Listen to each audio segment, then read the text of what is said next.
ഓം സദാശിവസമാരംഭാം ശങ്കരാചാര്യം മധ്യമാം അസ്മദാചാര്യപര്യന്താം വന്ദേ ഗുരുപരമ്പരാം. ഓം ഗും ഗുരുഭ്യോ നമഃ. എല്ലാവർക്കും നമസ്കാരം. Yogacharya Sreekantan Nair, Athmadarshan Yoga and wellness academy, Thiruvananthapuram. ഇന്നൊരു പ്രത്യേക വിഷയം നമുക്ക് അവതരിപ്പിക്കാം, മുദ്രകളെക്കുറിച്ച്. ഞാൻ വളരെ വിശദമായിട്ട് ഒരു വീഡിയോ ഇടുന്നില്ല, ചുരുങ്ങിയ സമയം കൊണ്ട് കുറച്ച് കാര്യങ്ങൾ മുദ്രയെ സംബന്ധമായിട്ട് അത്യാവശ്യം യോഗ ടീച്ചർമാർക്ക് പ്രയോജനപ്പെടുന്ന വിധത്തിലും യോഗ സീരിയസ് ആയിട്ട് പ്രാക്ടീസ് ചെയ്യുന്ന ആൾക്കാർക്കും പ്രയോജനപ്പെടുന്ന വിധത്തിൽ കുറച്ച് കാര്യങ്ങൾ. മുദ് എന്ന് പറയുന്ന സംസ്കൃത ധാതുവിൽ നിന്നാണ് മുദ്ര വന്നിട്ടുള്ളത്. മുദ് എന്ന് പറഞ്ഞിരുന്നാൽ സന്തോഷമായിരിക്കുക, ബി ഹാപ്പി എന്നുള്ള ഒരർത്ഥമുണ്ട്. രണ്ടാമത് നമ്മളതിനെ സീൽ ചെയ്യുക എന്ന് പറയുന്ന ഒരർത്ഥമുണ്ട്. നമ്മൾ പറയുമല്ലോ, ഒരു ലെറ്ററൊക്കെ എഴുതി അത് കവറിനകത്ത് ഇട്ട് കഴിഞ്ഞിരുന്നാൽ അതിന് മുദ്ര വയ്ക്കുക, വീട് കൂട്ടി മുദ്ര വയ്ക്കുക. അപ്പോൾ ആ മുദ്ര എന്ന് പറയുന്ന ഇങ്ങനെ രണ്ടർത്ഥം പറയാം. ഒന്ന്, നമുക്ക് ഒരു ഹാപ്പിനെസ് തരുന്നത്. രണ്ട്, അതൊരു ബന്ധിച്ച് നിർത്തുന്നതാണ്. അപ്പോൾ ഇവിടെ നമ്മുടെ പ്രാണശക്തിയെ നമ്മുടെ ഉള്ളിൽ ചില പ്രത്യേക അനുപാതത്തിൽ നിർത്തി വയ്ക്കുന്ന, അല്ലെങ്കിൽ നമ്മുടെ മനസ്സിനെ ഫോക്കസ് ചെയ്യുന്ന ഒരു പ്രത്യേക സംവിധാനത്തിനെയാണ് മുദ്ര എന്ന് പറയുന്നത്. ക്ലാസിക്കൽ ഹഠയോഗത്തിൻ്റെ ടെക്സ്റ്റുകളിനകത്ത് മുദ്രയും ബന്ധവും ഒന്നുപോലെ തന്നെയാണ് കണക്കാക്കിയിട്ട് അവർ എഴുതിയിട്ടുള്ളത്. മുദ്ര വേറെ, ബന്ധം വേറെ, അങ്ങനെയല്ല. ഏതാണ്ട് 32ഓളം മുദ്രകളെക്കുറിച്ച് വളരെ വിശദമായിട്ട് പറയുന്നുണ്ട്. ഇതിന് നമ്മൾ ക്ലാസ്സുകളിൽ പൊതുവിൽ പറഞ്ഞു പോകുമ്പോഴത്തേക്കും ചിന്മുദ്ര അങ്ങനെയുള്ള കാര്യങ്ങളാണ് സാധാരണഗതിയിൽ പറഞ്ഞു പോകുന്നത്. മറ്റത് പലപ്പോഴും നമ്മൾ തെറാപ്പിക്ക് വേണ്ടിയിട്ട് ആണ് കൂടുതലും അത് യൂസ് ചെയ്യുന്നത്. അപ്പോൾ അങ്ങനെയുള്ള ചില മുദ്രകളെക്കുറിച്ച് ഞാനൊന്ന് സൂചിപ്പിക്കാം. ഇതിനകത്ത് വേരിയേഷൻസ് ഉണ്ട്. പല ടെക്സ്റ്റിനകത്ത് പല രീതിയിൽ മുദ്രകളെ സൂചിപ്പിക്കുന്നുണ്ട്, അതിൻ്റെ വിവരണങ്ങൾ കൊടുത്തിട്ടുണ്ട്. അപ്പോൾ മുദ്രകളെക്കുറിച്ച് ഒന്ന് പറയാം. സാധാരണഗതിയിൽ നമ്മൾ എപ്പോഴും യൂസ് ചെയ്യുന്ന ഒരു മുദ്രയാണ് ചിന്മുദ്ര എന്ന് പറയുന്നത്. ചിത്തത്തിനെ അടിസ്ഥാനമാക്കിയിട്ടുള്ള മുദ്ര ചിന്മുദ്ര എന്ന് പറയുന്നത്. എല്ലാ മുദ്രകളുടെയും വിശദീകരണത്തിലേക്ക് ഞാൻ പോകുന്നില്ല. ചില മുദ്രകൾ കാണിക്കുക എന്നുള്ളതാണ്. വേരിയേഷൻസ് ഉണ്ടാവാം, അഭിപ്രായ വ്യത്യാസം ഉണ്ടാകാം. നിങ്ങൾക്ക് സ്വീകാര്യമായിട്ടുള്ളത് സ്വീകരിക്കാം. അപ്പോൾ ചിന്മുദ്ര എന്ന് പറയുന്നത് ചൂണ്ടുവിരലിൻ്റെയും പെരുവിരലിൻ്റെയും അഗ്രങ്ങൾ മാത്രം തമ്മിൽ കൂട്ടിവെച്ചിട്ട് നമ്മൾ കൈ മലർത്തി വെച്ച് കഴിഞ്ഞിരുന്നാൽ അതിന് ചിന്മുദ്ര എന്ന് പറയും. കൈ കമഴ്ത്തി നമ്മൾ മുട്ടിൽ വെച്ചിട്ട് മെഡിറ്റേഷൻ ചെയ്യുകയാണെങ്കിൽ അതിന് ജ്ഞാനമുദ്ര എന്ന് പറയും. ധ്യാൻ മുദ്ര എന്ന് ഹിന്ദിയിൽ അവർ പറയുന്നത്. അപ്പോൾ ചിന്മുദ്ര എന്ന രണ്ട് വിധത്തിലാണ്. ഒന്ന്, ചിന്മുദ്ര മലർത്തി വയ്ക്കും, മുട്ടിൽ മലർത്തി വെച്ചിട്ടിരുന്ന് മെഡിറ്റേഷൻ ചെയ്യും. അത് കമഴ്ത്തി വയ്ക്കുകയാണെങ്കിൽ അതിന് ധ്യാനമുദ്ര അല്ലെങ്കിൽ ധ്യാനമുദ്ര, ജ്ഞാനമുദ്ര. ഇത് നമുക്ക് എല്ലാവർക്കും അറിയുന്നതാണ്. ഇതും ഒരു മുദ്ര തന്നെയാണ്. നമസ്കാര മുദ്ര എന്ന് പറയുന്നതാണിത്. നമസ്കാരം, സൂര്യ നമസ്കാരം ചെയ്യുമ്പോൾ ആദ്യം സ്റ്റാർട്ട് ചെയ്യുന്നതിന് നമസ്കാര മുദ്രയിലാണ് സ്റ്റാർട്ട് ചെയ്യുന്നത്. ഈ ചിന്മുദ്ര നമ്മൾ ഈ വെച്ചിട്ടുള്ളത് ഒരല്പം അകത്തോട്ടാക്കിയിട്ട് വെച്ച് കഴിഞ്ഞിരുന്നാൽ ഇതിന് വായുമുദ്ര എന്ന് പറയും.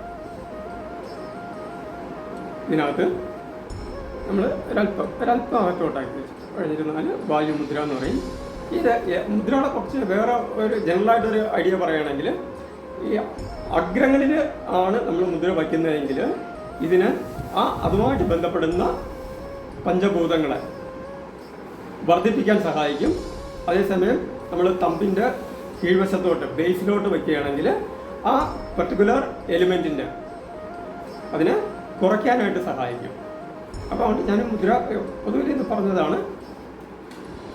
അപ്പോൾ ഇതിന് നമ്മൾ പറയുന്നത് വായുമുദ്ര എന്ന് പറയും. ഇത് അകത്തോട്ടാക്കി കഴിഞ്ഞിരുന്നാൽ വായുമുദ്ര തന്നെയാണ്. പക്ഷേ ഇവിടെ വായുവിനെ നമ്മൾ ഡിക്രീസ് ചെയ്യുന്ന, കുറയ്ക്കുന്ന അതിന് വേണ്ടിയിട്ട് ഉപയോഗിക്കും. അപ്പോൾ അതിനു മുമ്പ് ഒരു കാര്യം കൂടെ പറയാം. പഞ്ചഭൂതങ്ങളിൽ ഇത് അഗ്നിതത്വവുമായിട്ട് കണക്ട് ചെയ്തിട്ടുണ്ട്, ഫയർ എലിമെൻറ്റ്. ഇത് വായു തത്വവുമായിട്ട് കണക്ട് ചെയ്തിട്ടുണ്ട്, എയർ എലിമെൻറ്റ്. ഇത് ആകാശം, ഈതർ, ആകാശ തത്വവുമായിട്ട് കണക്ട് ചെയ്തിട്ടുണ്ട്. ഇതിനകത്ത് പൃഥ്വി തത്വവുമായിട്ട് കണക്ട് ചെയ്തിട്ടുണ്ട്. ഇത് ജലതത്വവുമായിട്ട് കണക്ട് ചെയ്തിട്ടുണ്ട്. അപ്പം പഞ്ചഭൂതങ്ങൾ നമ്മുടെ കൈയുടെ വിരലിൽ തന്നെ ഉണ്ട് എന്ന് സാരം. അപ്പോൾ അതുകൊണ്ടാണ് ഇതിന് നമ്മൾ വായുമുദ്ര എന്ന് പറയുന്നത്. ഇതുപോലെ ഇവിടെ വയ്ക്കുമ്പോൾ ഈ നടുവിലത്തെ വിരലിലാണ് ആണ് വയ്ക്കുന്നതെങ്കിൽ അതിന് ആകാശമുദ്ര എന്ന് പറയും. ഇത് അകത്തോട്ട് കൊണ്ടുപോയിട്ട് വയ്ക്കുകയാണെങ്കിൽ അതിന് ശൂന്യമുദ്ര എന്നും പറയും. ഇതിന് ചില ആൾക്കാർ ശൂന്യമുദ്ര എന്ന് പറയാറുണ്ട്. സോ ഇവിടെ വായുവിൻ്റെ നമ്മൾ ചെയ്തു, ഇവിടെ ആകാശത്തിൻ്റെ ചെയ്തു. ഇനി ഈ വിരലിലോട്ട് കൊണ്ടുവരികയാണെങ്കിൽ ഇതെല്ലാം കൈ മലർത്തിയാണ് വയ്ക്കുന്നത്. ഞാൻ വീഡിയോയിൽ കാണിക്കാനുള്ള സൗകര്യത്തിനാണ് എൻ്റെ മുമ്പിൽ ഇങ്ങനെ കാണിച്ചു തരുന്നത് കേട്ടോ. അപ്പോൾ ഇതിനാണ് നമ്മൾ പറയുന്നത് പൃഥ്വി മുദ്ര എന്ന് പറയും. പക്ഷെ ഇവിടെ തന്നെ ഈ വിരലിനെ അകത്തോട്ട് കൊണ്ടുപോയാൽ ഇതിന് സൂര്യമുദ്ര എന്നും പറയും. അപ്പം പൃഥ്വി മുദ്രയും സൂര്യമുദ്രയും ഒരേ വിരലിൽ വരും എന്നർത്ഥം. ഈ വിരലിൻ്റെ അഗ്രങ്ങൾ തമ്മിൽ കൂട്ടി വയ്ക്കുകയാണെങ്കിൽ ഇതിന് വരുണമുദ്ര എന്ന് പറയും. ജലതത്വമായിട്ട് കണക്ട് ചെയ്തിട്ടുണ്ട്. ഓക്കെ. ഇനി ഈ രണ്ട് വിരൽ, നടുവിലത്തെ രണ്ട് വിരൽ തമ്മിൽ നമ്മുടെ തമ്പുമായിട്ട് ചേർത്തിട്ട് ടച്ച് ചെയ്യുകയാണെങ്കിൽ, ഇങ്ങനെ വയ്ക്കുകയാണെങ്കിൽ, മലർത്തി വയ്ക്കുകയാണെങ്കിൽ അതിന് വായുമുദ്ര, അപാനമുദ്ര എന്ന് പറയും. അതിൻ്റെ കൂടെ നമ്മൾ ഈ ചൂണ്ടുവിരലും കൂടെ ചേർത്ത് വയ്ക്കുകയാണെങ്കിൽ ഇതിന് അപാന വായുമുദ്ര എന്ന് പറയും. കാണാൻ പറ്റുമല്ലോ, ഈ ചൂണ്ടുവിരലിനെ തമ്പിൻ്റെ അടിയിലോട്ടും കൂടെ കൊണ്ടുപോയാൽ ഇതിന് അപാന വായുമുദ്ര എന്ന് പറയും. പക്ഷെ ഇത് വളരെ വിശേഷപ്പെട്ട ഒരു മുദ്രയാണ്. അതുകൊണ്ട് ഇതിൻ്റെ ഒരു ആസ്പെക്റ്റ് മാത്രം ഞാൻ പറയാം. ഇതിന് ഹൃദയമുദ്ര എന്നും പറയാറുണ്ട്. അതുപോലെ തന്നെ മൃതസഞ്ജീവനി മുദ്ര എന്നും പറയാറുണ്ട്. ഹാർട്ട് എയിൽമെൻറ്റ്സിന്, ഹാർട്ടുമായിട്ട് ബന്ധപ്പെടുന്ന അസുഖങ്ങൾക്ക് ഉള്ളൊരു ശമനമാർഗമായിട്ട് അല്ലെങ്കിൽ അതിൻ്റെ ഒരു തെറാപ്പിക്കായിട്ട് യൂസ് ചെയ്യുന്ന വളരെ പ്രചാരമുള്ളൊരു മുദ്രയാണ് ഹൃദയമുദ്ര, അല്ലെങ്കിൽ അപാനവായു മുദ്ര, അല്ലെങ്കിൽ മൃതസഞ്ജീവനി മുദ്ര എന്ന് പറയുന്നത്. ഇതുപോലെ ഈ രണ്ട് വിരൽ, അവസാനത്തെ ഈ രണ്ട് വിരൽ മാത്രം യോജിപ്പിച്ച് വയ്ക്കുകയാണെങ്കിൽ ഇതിനെ പ്രാണമുദ്ര എന്ന് പറയും. നമ്മളെ ക്ഷീണമൊക്കെ മാറ്റാൻ വേണ്ടിയിട്ട് നമുക്ക് കൂടുതൽ ഉപയോഗിക്കാൻ പറ്റുന്ന ഒരു മുദ്രയാണ് പ്രാണമുദ്ര എന്ന് പറയുന്നത്. കൈമലർത്തി വയ്ക്കണം എന്നുള്ളതാണ്. ഇത്രയും മുദ്രകൾ നമ്മൾ കോമൺ ആയിട്ട് തെറാപ്പിക്ക് വേണ്ടിയിട്ട് യൂസ് ചെയ്യുന്നതാണ്. ഇനി ഇതല്ലാതെ ഉള്ള മുദ്ര എന്ന് പറയുന്നത് തമ്പ് മുകളിലോട്ടാക്കിയിട്ട് ഇതിങ്ങനെ മൊത്തമായിട്ടും ഇന്റർലോക്ക് ചെയ്ത് വയ്ക്കുക, തമ്പ് മാത്രം മുകളിലോട്ട് വയ്ക്കുക. ഇതിന് ലിംഗമുദ്ര എന്ന് പറയും. ഇത് ലിംഗമുദ്ര. ഈ വിരലുകളെ തന്നെ നമ്മൾ സാധാരണഗതിയിൽ സാധാരണ വയ്ക്കും പോലെ വെച്ചിട്ട് ഈ രണ്ട് വിരൽ മാത്രം ഇത് ഇങ്ങനെ മടക്കി വയ്ക്കുക. ഈ രണ്ട് വിരൽ മാത്രം മുമ്പിലോട്ട് വെച്ച് കഴിഞ്ഞിരുന്നാൽ ഇതിന് യോനി മുദ്ര എന്ന് പറയും. ഇതെല്ലാം മെഡിറ്റേഷന് വേണ്ടിയിട്ട് നമ്മൾ യൂസ് ചെയ്യുന്ന ചില കാര്യങ്ങളാണ്. ഇതിൽ തന്നെ ഒരു ചെറിയ വ്യത്യാസം പറഞ്ഞാൽ എന്നെ കാണാൻ തോന്നുന്നു അല്ലേ?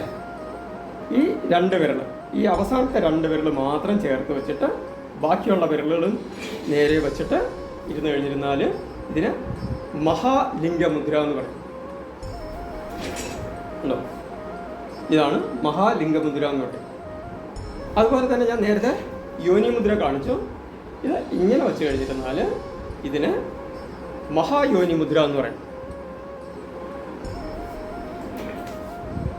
ഇത് മഹായോനി മുദ്ര അല്ലേ? ഇതൊക്കെ നമ്മൾ യോഗയിലുള്ളതാണ്.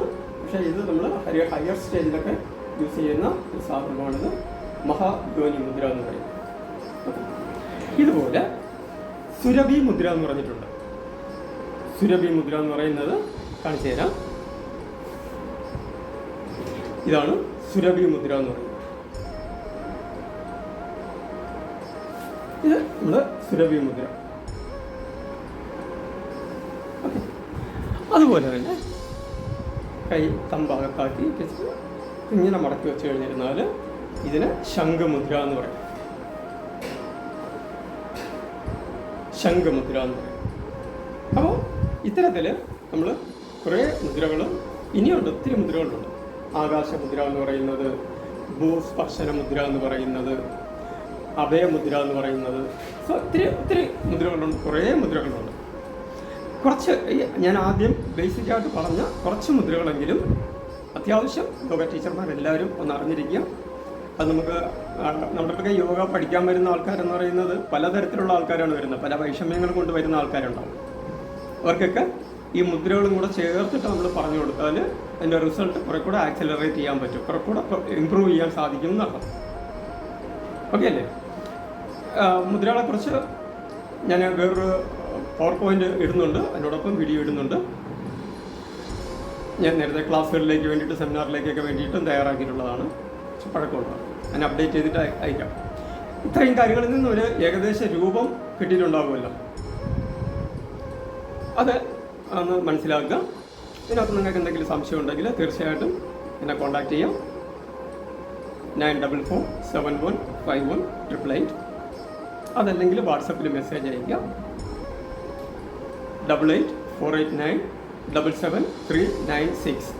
ഇതിനകത്ത് വാട്സപ്പിനകത്ത് ഇട്ട് കഴിഞ്ഞിരുന്നാൽ നിങ്ങളുടെ സംശയത്തിന് എന്നെ കഴിയുന്ന രീതിയിലുള്ളൊരു നിർദ്ദേശങ്ങൾ തരാൻ സാധിക്കും. ഓക്കെ, അപ്പോൾ ഇതൊരു ചെറിയൊരു വീഡിയോ ആണ്. വീഡിയോ മുഴുവനായിട്ട് കാണുക. നിങ്ങളുടെ അഭിപ്രായങ്ങളോ കമൻസോ ഒക്കെ കമൻറ്റ് അതിൻ്റെ ബോക്സിനകത്ത് ഇടുക. കൂടുതൽ ആൾക്കാരിലേക്ക് ഇതിൻ്റെ യോഗയുടെ നല്ല മെസ്സേജുകൾ എത്തിക്കാൻ വേണ്ടിയിട്ട് ശ്രമിക്കുക. ഓക്കെ, അപ്പോൾ എല്ലാവർക്കും ഒരിക്കൽ കൂടി നമസ്കാരം. യോഗാചാര്യ ശ്രീ